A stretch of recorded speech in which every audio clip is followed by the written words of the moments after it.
அனைத்து மாணவர்களுக்கும் வணக்கம். தமிழால் இணைவோம். நம்ம இன்னைக்கு ஒரு 15 டெக்னிக்கல் கொஸ்டின் அண்ட் ஆன்சரை பார்க்க போகிறோம். ஃபர்ஸ்ட் கொஸ்டின் என்னன்னு கேட்டிங்கன்னா, what is the name of the hacksaw blade element marked எக்ஸ்ன்னு கொடுத்துருக்காங்க. ஒரு ஆக்ஸா பிளேடில் ஆக்சுவலாக கொஸ்டினில் கேட்ட ஒரு கட்டிங்கை தான் உங்களுக்கு இதில் ப்ரெசன்டேஷனாக கொடுத்துருக்கேன். இதில் பாருங்கள், ரைட் சைடு கார்னரில் கீழே ஒரு ஆக்ஸா பிளேடு டீத்து கொடுத்துருப்பாங்க. அதில் ஒரு பல்லுக்கும் இன்னொரு பல்லுக்கும் இடையில, ஒரு டீத்துக்கும் இன்னொரு டீத்துக்கும் இடைப்பட்ட இடைவெளி எவ்வாறு அழைக்கப்படுகிறது அப்படின்றது தான் கேள்வி. அதுக்கு பேர் என்னன்றதான் கேள்வி. இந்த பக்கம் லெஃப்ட் சைடில் அந்த படத்தில் பிச்சுன்றதை அதை மார்க் பண்ணிருக்கிறதையும் உங்களுக்கு காட்டியிருக்கேன்.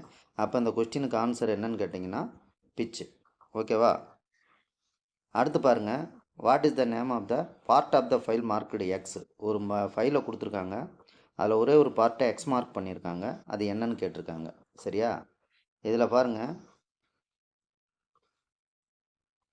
இதில் ஃபைலில் நிறையா பார்ட் லெஃப்ட் சைடு வந்து ஒரு ஃபைல்னு எடுத்துக்கிட்டால் இவ்வளோ பார்ட் இருக்குது. இதில் எல்லாத்தையுமே அவங்க என்ன செய்யலாம்னா எக்ஸ் மார்க் பண்ணி கேள்வி கேட்கலாம். ஓகேவா? ஆனால் இதில் பர்டிகுலர் இடத்த மட்டும் எக்ஸ் மார்க் பண்ணி கேட்டிருக்காங்க. இது மாதிரி எல்லாத்தையும் உங்களுக்கு தெரிஞ்சுக்கணும்னு சொல்லி தான் இதில் ஃபைலில் இருக்கிற எல்லா பார்ட்டுமே கொடுத்துருக்கோம்.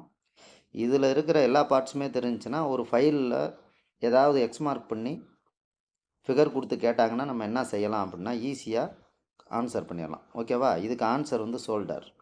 ஓகேவா? அடுத்து next question, what is the first aid for 3rd degree burn அப்படின்னு கொடுத்துருக்காங்க. 3வது தீக்காயத்துக்கு நெருப்பால் ஏற்படக்கூடிய தீக்காயங்களை வகைப்படுத்துகிறாங்க. எப்படி வகைப்படுத்துகிறாங்கன்னு கேட்டால் first degree, second degree, 3rd டிகிரின்னு சொல்கிறாங்க. முதல் வகை தீக்காயம், 2ஆம் வகை தீக்காயம், 3ஆம் வகை தீக்காயம்னு வகைப்படுத்துகிறாங்க. ஓகேவா? அப்போ இந்த முன்னெச்சரிக்கை நடவடிக்கை எப்படி எடுப்பீங்க? இப்போ ஃபர்ஸ்ட் எய்டு ஒரு 3rd degree burn அப்படின்னா 3வது வகை தீக்காயத்துக்கு என்ன மாதிரியான முன்னெச்சரிக்கை நடவடிக்கை எடுப்பீங்க அப்படின்றதான் இங்கே கேள்வியாக இருக்குது. இதுக்கு ஆன்சர் என்னன்னு கேட்டிங்கன்னா, cover with the damp cloth, குளிர்ச்சியான ஒரு போர்வையோ அல்லது பெட்ஷீட் நம்மக்கிட்ட என்ன இருக்கோ அதை என்ன செய்யலாம்னா குளிர்ந்த நீரில் முக்கி அதை சுற்றலாம் அந்த தீக்காயத்தை. அப்படி பண்ணும் பொழுது என்ன ஆகும் அப்படின்னா அந்த தீக்காயத்தோட எஃபெக்ட் குறையும்ன்றதான் ஃபர்ஸ்ட் எய்டு. ஓகேவா? 3rd degree burn வந்துச்சுன்னா என்ன செய்யணும் அப்படின்னா குளிர்ந்த நீரால் நனைக்கப்பட்ட துணியால் போர்த்த வேண்டும். அதுதான் கண்டிஷனு. அடுத்து பாருங்கள், what is the first aid for the 2nd degree burn, 2ஆம் வகை தீக்காயத்துக்கு எதை யூஸ் பண்ணலாம்? ப்ளஸ் வித் கூல் வாட்டர்னு சொல்கிறாங்க. ஒரு குளிர்ந்த தண்ணீரை அது மேலே ஊற்றுனீங்கன்னா 2ஆம் வகை தீக்காயத்துக்கு ஃபர்ஸ்ட் எய்டாக இருக்கும் அப்படின்றதான் கொஸ்டினோட ஆன்சரு. அடுத்து பாருங்கள், how to make use of metal chips அப்படின்னு ஒன்று சொல்கிறாங்க. இந்த மெட்டல் சிப்ஸ் அப்புறம் எப்படி தயார் பண்ணுறாங்க அப்படின்னா ரீசைக்கிளிங் ப்ராசஸில் தான் கொண்டு போய் நம்மளுக்கு மறுபடியும் மறுசுழற்சி செய்து பயன்படுத்தக்கூடியதாகத்தான் தயார் பண்ணுறாங்கன்றதான் இதை நம்ம வந்து புரிஞ்சுக்கிறணும். ஏன்னா உலகத்தில் வெளியேறக்கூடிய கழிவுகள், அதிகமான கழிவுகள் வெளியேறுது. அந்த கழிவுகளை மட்டும் ஒரு இடத்துல போய் டம்ப் பண்ணிக்கிட்டே இருந்தோம்னா இந்த வேர்ல்டே வந்து பொல்யூஷனில் பாதிக்கப்பட்டுரும். அதனால் எது எது வந்து மறுசுழற்சிக்கு உகந்ததோ அதை பூரா என்ன செய்கிறாங்க, இந்த மாதிரி ட்ரையரு, அதோட கட்டிங் மிஷினு எல்லாம் இந்த மிஷினெல்லாம் போட்டு என்ன செய்கிறாங்க அப்படின்னா அதை வந்து பொடி சிறு சிறு துகள்களாக என்ன செய்கிறாங்கன்னா ட்ரையர் மூலமாக போட்டு அதை கட்டிங் பண்ணுறாங்க.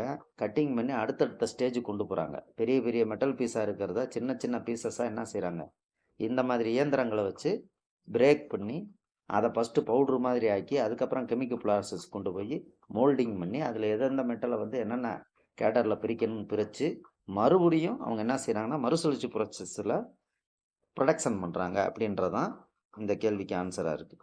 அடுத்து பாருங்கள், what is the name of the part marked X as எக்ஸ்ன்னு கொடுத்துருக்காங்க. ஒரு பெஞ்ச் வைஸை கொடுத்துட்டாங்க லே அவுட்டில். இதில் 2 ஜாவை மட்டும், ஜாவில் இருக்க முன்னாடி இருக்கிற அந்த பீசஸை மட்டும் மார்க் பண்ணி இது என்ன பீசஸ்ன்னு கேட்டிருக்காங்க. லெஃப்ட் சைடில் காட்டியிருக்கேன். இது ஒரு ஹார்டன் பீஸ். இதுக்கு பேர் ஹார்டன் பண்ணப்பட்ட ஒரு தாடைக்கு பொருத்தக்கூடிய ஒரு பிளேட்டை தான் நம்ம படத்தில் லெஃப்டில் பார்த்துக்கிட்டு இருக்கோம். இதை வந்து ஹார்டு ஜா ஃபிக்ஸடு அப்படின்னு சொல்லி ஆன்சர் இருக்குது. ஹார்டு ஜான்னு ஏன் சொல்கிறாங்கன்னா கடினப்படுத்தப்பட்ட தாடை பகுதி அப்படின்னு அர்த்தம். ஏன் இது கடினப்படுத்தப்பட்டிருக்கு அப்படின்னா இந்த மொத்த வயசோட பாடியும் ஹேர் அண்ட் மெட்டீரியலால் செஞ்சுருப்பாங்க. அப்போ இந்த மெட்டலை பிடிக்கக்கூடிய அந்த ஜா இருக்குல்ல, அந்த தாடை இருக்குல்ல, நம்ம பைல் பண்ணும்போது ஒரு மெட்டலை என்ன செய்வோம், பெஞ்ச் வைஸில் வச்சு டைட் பண்ணுவோம். அப்படி டைட் பண்ணி அந்த மெட்டலை இறுக்கி பிடிக்கக்கூடிய அந்த பாகம் வந்து லாங் லைஃபாக இருக்கணும், மெட்டலை கிரிப்பாக பிடிக்கணும், அதே போல் கிரிப்பு கூடுதலாக நம்மளுக்கு கிடைக்கணும், ஃபைல் பண்ணும் பொழுது அந்த கிரிப்னஸ் இருக்கணும், ஆடாமல் அசையாமல் இருக்கணும். அதே நேரத்தில் ஜாபில் நம்ம செய்யக்கூடிய வேலை வந்து எஃபெக்டாக வரணும்னா அந்த ஜாபை வந்து இறுக்கா டைட்டாக கிரிப்பாக பிடிச்சிருக்கணுன்ற கான்செப்ட் இருந்தால் தான் அதில் இருக்கிற அக்யூரேசியவே நம்ம கொண்டு வர முடியும். சரியா? இதனால் அதே போல் வயசு வந்து காலங்காலமாக பயன்படுத்துவோம். அந்த ஜாலை வந்து ஹார்டன் பண்ணாத மெட்டீரியலை போட்டிருந்தாலோ இல்லை ஹார்டன் பண்ணாத இந்த மாதிரி தாடைகளை பயன்படுத்தியிருந்தாலோ அது ரொம்ப நாளைக்கு நம்ம என்ன செய்ய முடியாது. திரும்ப திரும்ப அந்த வயசை யூஸ் பண்ணும்போது அந்த தாடைகள்லாம் வந்து அடி வாங்கிறதுக்கு வாய்ப்பு இருக்குது, வளையிறதுக்கோ நெளியிறதுக்கோ தேய்மானம் அடைகிறதுக்கோ வாய்ப்பு இருக்குது. இதெல்லாம் தவிர்க்கிறதுக்காண்டி தான் என்ன செய்கிறாங்கன்னா இந்த ஹார்டன் கடினப்படுத்தப்பட்ட தாடைகளை வந்து இந்த வயசோட ஜாவோட அந்த முடிவு பகுதியில் பொருத்தியிருக்காங்க. இதுதான் என்ன செய்யும் அப்படின்னா ஜாபை போய் இறுக்கி பிடிக்கும். இதுக்கு தேய்மானம் அடையக்கூடிய அந்த துருப்பிடிக்கிறக்கூடிய அல்லது வளையும் நெளியும் தன்மையுடைய இந்த கேரக்டர் அப்புறம் அவங்க என்ன செஞ்சுருப்பாங்கன்னா ஹீட் ட்ரீட்மெண்ட் ப்ராசஸில் கடினப்படுத்தப்பட்டு அதற்கு எதிர்ப்பு தெரிவிக்கக்கூடிய அந்த சக்தி அவங்க என்ன செஞ்சுருப்பாங்கன்னா அந்த ஹார்டன் ஜாவுக்கு கொடுத்துருப்பாங்க. ஹீட் ட்ரீட்மெண்ட் ப்ராசஸில் கடினப்படுத்தப்பட்ட ஜாடைன்னு அதனால தான் அதை சொல்கிறோம். ஏன் அப்படின்னா எத்தனை நாள் யூஸ் பண்ணாலும் அந்த ஹார்டன் ஜா வந்து அப்படியே தான் இருக்கும். காரணம் அது ஹீட் ட்ரீட்மெண்ட் ப்ராசஸ் வெப்ப பதனிடுதல் முறையில் என்ன செஞ்சுருக்காங்கன்னா அந்த உலோகமானது கடினப்படுத்தப்பட்டு நீண்ட காலத்திற்கு அது துருப்பிடிக்காமல் அதோட அளவு மாறாமல் அதோட கிரிப்னஸ்ஸு ஸ்ட்ரென்த்து எல்லாம் இருக்கிற மாதிரி என்ன செஞ்சுருக்காங்க ஹீட் ட்ரீட்மெண்ட் ப்ராசஸில் உருவாக்கி தான் இந்த வயசில் மாட்டியிருக்காங்க. அதுதான் காரணம். அதனால் இதுக்கு ஆன்சர் என்னென்னா ஹார்டு ஜா ஃபிக்ஸடு அப்படின்றதான் answer. What is the shape of the needle file? ஒரு நீடில் ஃபைலு நிறையா சேஃபில் நம்மளுக்கு கிடைக்குது. நீடில் ஃபைல்னால் வேறு ஒன்றும் கிடையாது. ஒரு ட்ரில்லிங் ஆப்ரேஷனோ அல்லது சின்ன சின்ன ஹோலோ நம்ம பண்ணி ஒரு ஆப்ரேஷன் கம்ப்ளீட் பண்ணிக்கிட்டு இருக்கோம் மெக்கானிக்கல் ட்ரேடை பொறுத்தளவுக்கு. அதில் வந்து இன்டீரியராக ஒரு மைக்ரான் அளவு மெட்டீரியலை வந்து நம்ம எடுக்க வேண்டியது இருக்குது. அப்போ அந்த சின்ன சின்ன துளைகளுக்குள்ள ஒரு மைக்ரான் அளவு உலோகத்தை நீக்கிறதுக்கு நம்ம என்ன மாதிரி ஃபைலை யூஸ் பண்ணுவோம்னா பேசிக்காகவே இந்த சேஃபாக ஃபைலை எடுப்போம். ரொம்ப சின்ன ஹோலாக இருந்துச்சு அப்படின்னா இந்த மாதிரி நீடில் ஃபைல்ஸ் தான் அவங்க என்ன செய்வாங்கன்னா யூஸ் பண்ணுவாங்க. நீடில் ஃபைலில் நிறையா சேஃப் இருக்குது, லெஃப்டில் கொடுத்துருக்கு, நிறையா வடிவம் இருக்குது, ரவுண்டு, ஆஃப் ரவுண்டு, ட்ரையாங்கிள், எப்படி பெரிய பெரிய ஃபைலில் இந்த சேஃபெல்லாம் கிடைக்குதோ அதேமாதிரி நீடில் ஃபைல்லையும் அந்த சேஃபெல்லாம் கிடைக்குது. இவங்க என்ன கேட்டிருக்காங்கன்னா இப்படி ஒரு படத்தை கொடுத்துட்றாங்க, ரைட் சைடு இருக்கு பாருங்கள். இந்த ஃபைலை பார்த்து இதோட பேரை சொல்லுன்றதான் கேள்வி. இது ஆக்சுவலாக நீடில் ஃபைலில் என்ன வகை அப்படின்னா இது கத்தி மாதிரி ஷார்ப்பாக இருக்கிறதுனால நைஃப் ஃபைல்னு சொல்கிறோம். அடுத்து பாருங்கள், ஒரு பெடஸ்டல் கிரைண்டர். நம்ம பெடஸ்டல் ஃபேன் உயரத்தில் இருக்கும், அதனால் அதுக்கு பெடஸ்டல் கிரைண்டர்னு பேர். இது நம்ம எல்லாருமே வந்து மெக்கானிக்கலை பொறுத்தளவுக்கு இந்த ரா மெட்டீரியலை கிரைண்டிங் பண்ணுறது, சிங்கிள் பாயிண்ட் கட்டிங் டூலை கிரைண்டிங் பண்ணுறது, டூல் புட்டு, அதே போல் ட்ரில் புட்டு, இதெல்லாம் கிரைண்டிங் பண்ணுறதுக்கு நம்ம என்ன யூஸ் பண்ணுவோம் அப்படின்னா இந்த கிரைண்டிங் மிஷினை பயன்படுத்தியிருப்போம். எல்லாத்துக்கும் தெரிஞ்சது தான். இதை பேரைத்தான் அவங்க கேட்டிருக்காங்க. இந்த மிஷினோட பேர் என்னது? பெடஸ்டல் கிரைண்டிங் மிஷின்னு சொல்லணும். அடுத்து பாருங்கள், what is the name of the part marked எக்ஸ்ன்னு கொடுத்துருக்காங்க. ஒரு கிரைண்டிங் மிஷின் இருக்குது, அதில் வந்து ஒரு கண்ணாடி பொருத்தப்பட்ட பாகத்தை என்ன செஞ்சுருக்காங்கன்னா எக்ஸ் மார்க் பண்ணி காட்டியிருக்காங்க. ஆக்சுவலாக இதெல்லாம் கொஸ்டின், மெக்கானிக்கல் கொஸ்டினில் வந்த அந்த கேள்வியை தான் இங்கே ப்ரெசன்டேஷன் கொடுத்துருக்கோம். ஆக்சுவலாக அது கிரைண்டிங் பண்ணும்போது பிசிறு வந்து நம்ம முகத்துக்கு நேராக கண்ணுக்கு நேராக காற்றுல கலந்து அப்படியே மேலே வரும். அதை தடுக்கிறதுக்கு தான் அவங்க என்ன செஞ்சுருக்காங்கன்னா கிரைண்டிங் வீலோட ஒரு ஐசீல்டுன்னு ஒரு கவர் கொடுத்துருக்காங்க கண்ணாடியோட. நம்ம கிரைண்டிங் பண்ணுறதையும் பார்த்துக்கலாம், அதே நேரத்தில் கிரைண்டிங் பண்ணும் பொழுது அதுலேருந்து வெளியிடக்கூடிய பிசுறுகள் வந்து நம்ம முகத்தில் தெரிக்காமல் இருக்கிறதுக்கும் நம்ம கண்ணை பாதுகாக்கிறதுக்கும் அவங்க என்ன கொடுத்துருக்காங்கன்னா மிஷின்லேயே இந்த சேஃப்டியை கொடுத்துருக்காங்க. இதுக்கு மேலேயும் நம்மளுக்கு பாதுகாப்பு வேணும்னா நம்ம எப்பயும் போல் கண்ணாடி காகிள்ஸை பயன்படுத்தணும் அப்படின்றதான் ரூலு. இதோட பார்ட்டு பேர் என்னது? காகிள்ஸ் அல்லது ஐசீல்டு இப்படி சொல்லலாம். What is the name of the part marked as எக்ஸ்ன்னு கொடுத்துருக்காங்க. ஒரு கிரைண்டிங் மிஷினை கொடுத்துட்டாங்க. அந்த கிரைண்டிங் மிஷினில் கிரைண்டிங் வீலுக்கு மேலே இருக்கிற அந்த போர்ஷன் என்னது, கவர் பண்ண அந்த போர்ஷன் என்னது அப்படின்னு கேட்டிருக்காங்க. வீல் கவர்னு கூட சொல்லலாம். இங்கே வீல் கார்டு அப்படின்னா வீலை பாதுகாக்கக்கூடிய பாதுகாப்பு கவசத்தை நம்ம வீல் கார்டுன்னு சொல்கிறோம். ஓகேவா? இது வந்து இங்கே கேள்வியாக கேட்டப்பட்டிருக்கு. அதே போல் எங்கிட்ட லெஃப்ட் சைடு அதே பெடஸ்டல் மிஷினோட அந்த கிரைண்டிங் வீலில் இன்னும் என்னென்ன பார்ட்டெல்லாம் இருக்குதுன்னு காட்டியிருக்கு. இதை நீங்கள் ஜூம் பண்ணி பார்த்தாலும் இதில் இன்னும் இருக்கிற மிச்ச பார்ட்ஸையும் தெரிஞ்சுக்கலாம். அடுத்து பாருங்கள், what is the name of the instrument? இந்த இன்ஸ்ட்ருமெண்ட் வந்து ஃபிட்டர் டர்னர் மெஷினிஸ்ட்டு அதிகமாக வந்து இந்த பேசிக் இன்ஸ்ட்ருமெண்ட்டில் இன்டாராக்ட் மெஷரிங் இன்ஸ்ட்ருமெண்ட்டில் இது வரும். இதில் type of caliper left side இருக்குது, அவுட் சைடு, இன்சைடு. சரியா? டிவைடரு இது 3மே கொடுத்துருக்கேன். இவங்க படத்தில் ஒரு லேஅவுட் கொடுத்துருக்காங்க. அந்த லேஅவுட்டில் என்ன காட்டியிருக்காங்க அப்படின்னா, என்ன காலிப்பரை கேட்டிருக்காங்கன்றது தான் அவங்க கேள்வி. இன்சைடு காலிப்பர் ஆக்சுவலாக உள்ளளவை எடுக்குது. அதில் பார்த்தாலே உங்களுக்கு தெரியும். ஒரு பாவடிவ பள்ளம் இருக்குது. அதில் உள்ளளவை மெஷர் பண்ணுறதுனால, இன்சைடு அளக்கிறதுனால அதுக்கு பேர் இன்சைடு காலிப்பர்னு பேர். அதுக்கப்புறம் பாருங்கள், which one of the marking media will take more time to dry அப்படின்னு கொடுத்துருக்காங்க. நம்ம எப்பயுமே மெக்கானிக்கலை பொறுத்தளவு ஒரு ஃபினிஷ்டு ஜாபை உருவாக்குறோம் அப்படின்னால அதுக்கு முன்னாடி மார்க்கிங் பஞ்சிங் எல்லாம் பண்ணுவோம். இந்த மார்க்கிங் பஞ்சிங் பண்ணும் பொழுது ஒன்று சாக் பீஸ் என்ன செய்வோம்னா ஈரமாக்கி அதை தடவி அதில் மார்க்கிங் பண்ணுவோம். அப்படி இல்லைன்னா பெருசியன் ப்ளூன்னு சொல்லிட்டு இந்த மாதிரி பேஸ்ட் இருக்குது.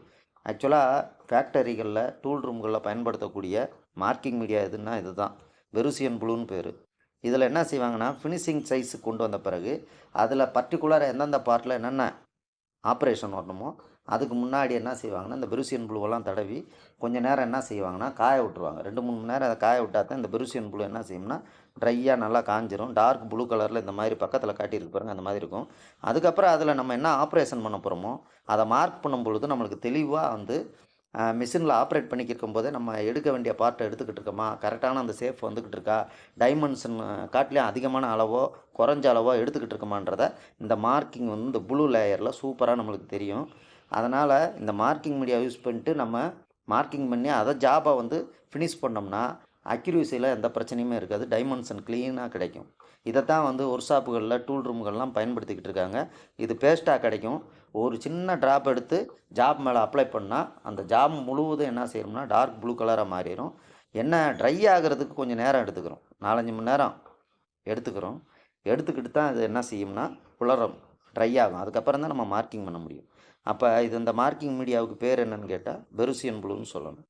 What is the cut of the file? இப்போ வந்து நான் கட் ஆஃப் ஃபைல்னு எடுத்துக்கிட்டிங்கன்னா இதில் காட்டியிருக்கு பாருங்கள், சிங்கிள் கட்டு, டபுள் கட்டு, கர்வுடு கட்டு, ரேஸ்ப் கட்டு இதெல்லாம் சொல்லலாம். ஆனால் நம்ம ஃபைலில் லெஃப்ட்டில் என்ன படம் கொடுத்துருக்கு அப்படின்னு பார்த்தீங்கன்னா கர்வுடு கட்டு ஃபைலை கொடுத்துருக்கு. வேறு ஒன்றும் கிடையாது. அந்த ஃபைலில் இருக்கிற டீத்து என்ன வடிவத்தில் இருக்குது, அதை எப்படி வந்து கட்டிங் டீத்தை உருவாக்கியிருக்காங்கன்றதை வச்சு தான் நம்ம இந்த ஃபைலோட என்ன கட் ஃபைல்னே சொல்கிறோம். ஓகேவா? சிங்கிள் லேயர் கட்டு கொடுத்துருந்தாங்கன்னா சிங்கிள் கட்டு, டபுள் லேயர் கிராஸ் பண்ணிருந்துச்சுன்னா டபுள் கட்டு, கர்வுடு அப்படின்னா ஒரு ஆஃப் ரவுண்டு மாதிரி வளைஞ்சிருந்துச்சுன்னா அது கர்வுடு கட்டு. ரேஸ் கட்டு பாருங்கள், டாட்டாக இருக்கா, பெரிய பெரிய டாட்டாக இருக்கும். இப்படி இருந்தால் அது ரேஸ் கட்டு. இந்த வடிவத்தையும் உருவத்தையும் அந்த பல்லில் இருக்கிற அமைப்பையும் வச்சு தான் நம்ம ஃபைலோட பேரை சொல்கிறோம். அடுத்து what is the type of the steel rule? இப்படி ஒரு ஸ்டீல் ரூல் இருக்குது, நம்ம எல்லா இடத்துலையும் பார்க்க முடியாததை. இது வந்து பர்டிகுலராக இன்டர்னல் ஆப்ரேஷன் அதிகமாக செய்யக்கூடிய இடங்களில் இந்த ஷார்ட் ரூலை பயன்படுத்துவாங்க. இதில் சின்ன சின்ன சைஸ் உள்ள 10 எம்எம்க்கு, 5 எம்எம்க்கு, 2 எம்எம்க்கு, 3 எம்எம்க்கு இப்படி தேவையான சைஸுக்கு ஷார்ட் ரூல் இருக்கும். அதில் ஒரு ஸ்டிக்கு கொடுத்துருப்பாங்க. அதில் சொருகி நம்ம என்ன செய்யணும்னா மாஸ் ப்ரொடக்ஷன் செய்யக்கூடிய இடங்களில் அதிகமான எண்ணிக்கையில் சின்ன சின்ன பொருள்களை உற்பத்தி பண்ணக்கூடிய இடங்களில் ஈஸியாக செக் பண்ணுறதுக்கு இந்த ஷார்ட் ரூலை அவங்க பயன்படுத்துகிறாங்க. அடுத்து பாருங்கள், what is the name of the file? இதுவும் ஒரு வகை ஃபைல் தான். இதில் டிங்கர் ஃபைலை தான் கொடுத்துருக்காங்க. ஃபைலு லெஃப்ட்டில் காட்டியிருக்கேன். ஸ்பெஷல் ஃபைல் நிறையா இருக்குது, அது நம்மளுக்கு தெரியணும். ஸ்பெஷல் ஃபைல்னால் நம்மளுக்கு தேவையான உருவத்தில், தேவையான வடிவத்தில், தேவையான வேலையை செய்வதற்கு உருவாக்கப்பட்ட சிறப்பான ஃபைல்களுக்கு ஸ்பெஷல் ஃபைல் அப்படின்னு பேர் இருக்குது. இந்த மாதிரி லேஅவுட்டை கொடுத்துட்டு இது என்ன ஃபைலுன்னு கேட்டால் நீங்கள் டிங்கர் ஃபைல்னு சொல்லணும். ஓகேவா? பார்த்த அனைவருக்கும் நன்றி. லைக் பண்ணுங்கள், ஷேர் பண்ணுங்கள், கமெண்ட் பண்ணுங்கள். நன்றி.